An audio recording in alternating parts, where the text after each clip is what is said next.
दोस्तों, जिस देश का कानून घटिया होता है वह राष्ट्र मिट जाता है। ये सांसद, विधायक, प्रधानमंत्री, मुख्यमंत्री, ये नेता बदलने से राष्ट्र का विकास नहीं होता है कि आप बार बार नेता बदलते रहो तो राष्ट्र का विकास हो जाएगा, भ्रष्टाचार रुक जाएगा, लूटखोरी, कमीशन खोरी रुक जाएगी। ये सिंगापुर और जापान और चीन में भ्रष्टाचार क्यों नहीं होता है? वहां पर आतंकवाद क्यों नहीं फैलता है? ये बार बार ये आतंकवाद, ये लूट, ये भ्रष्टाचार, ये सब भारत में ही क्यों होता है? क्योंकि यहाँ के कानून घटिया हैं। ये सरकार बदलने से सिस्टम थोड़ी सुधरेगा। मैं देख रहा हूँ, 35 साल की मेरी उम्र है, कई कांग्रेस का भी राज था, बसपा का भी राज था, सपा का भी राज था, आज बीजेपी का राज है, फिर भी वही लूटखोरी, वही कमीशन खोरी, वही भ्रष्टाचार, वही आतंकवाद। तो ये सत्ता बदलने से कुछ नहीं होने वाला है। ये जितने भी घटिया कानून हैं, इन सबको बदलना होगा। आज लोग कहते हैं कि बीजेपी बहुत ईमानदार पार्टी है, बीजेपी का राज चल रहा है। तो आज बीजेपी ईमानदार पार्टी है, बीजेपी का राज चल रहा है, तो क्या घूसखोरी, लूटखोरी बंद हो गई? क्या ये फर्जी ड्राइविंग लाइसेंस, फर्जी आधार कार्ड, फर्जी राशन कार्ड बनना बंद हो गया? नहीं। क्यों? क्योंकि कानून घटिया है। इन सबको सुधारने के लिए, इन सबको सही करने के लिए सारे घटिया कानूनों को बदलना पड़ेगा। ये नेता बदलने से, सांसद, विधायक, मुख्यमंत्री, प्रधानमंत्री बदलने से ये सब भ्रष्टाचार नहीं रुकेगा। अगर भ्रष्टाचार को रोकना है, अगर लूटखोरी, कमीशन खोरी को रोकना है, आतंकवाद को जड़ से मिटाना है, ये लैंड जिहाद, लव जिहाद, धर्मांतरण जिहाद, इन सबको मिटाना है, इन सबको खत्म करना है, तो कठोर कानून बनाने होंगे।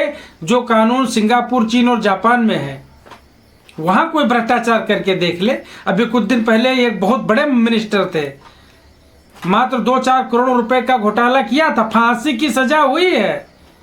और यहां भारत में करोड़ों अरबों रुपए का घोटाला कर लो, 6 महीने क्या 6 घंटे में जमानत मिल जाती है। यहां कहते हैं कि कानून का राज चलता है। सबसे बड़ा मजाक ये है भारत में, जो कानून का राज चलता है। ये कानून का राज है। अरबों रुपए का घोटाला करो और उसी में से 2, 4, 5, 10 करोड़ खर्च करके फिर कुछ ही महीने में बाहर आ जाओ छूटकर। ये कानून का राज है। कानून का राज उसे कहते हैं कि कोई भी भ्रष्टाचार करे, लूट करे, डकैती करे, फांसी पर चढ़ा दो, उसकी नागरिकता खत्म कर दो। ये इसे कहते हैं कानून का राज।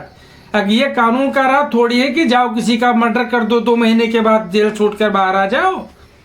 ये कानून का राज नहीं है। और खास करके हमारे यहाँ तो न्याय होता ही नहीं है भारत में। यहाँ तो बस किसी भी मुकदमे का जो है फैसला होता है, वो भी सबूतों के आधार पर। अब मैं जज के सामने किसी को एनकाउंटर कर दूं और सारे साक्ष्य को अगर मिटा दूं, जज ये जानता है कि एनकाउंटर मैंने किया है, लेकिन अगर मैं सारे सबूतों को मिटा दूं तो जज मुझे फांसी नहीं दे सकता है। लेकिन मैंने किसी का एनकाउंटर नहीं किया है, किसी की हत्या नहीं की है, लेकिन 4 लोग इकट्ठा होकर मेरे खिलाफ सबूत इकट्ठा कर दें कि खून इसी व्यक्ति ने किया है, तो मुझे फांसी हो जाएगी। ऐसा घटिया कानून है हमारे देश में। ये न्याय, इस तरह से न्याय होता है? इसे आप कानून का राज कहते हैं?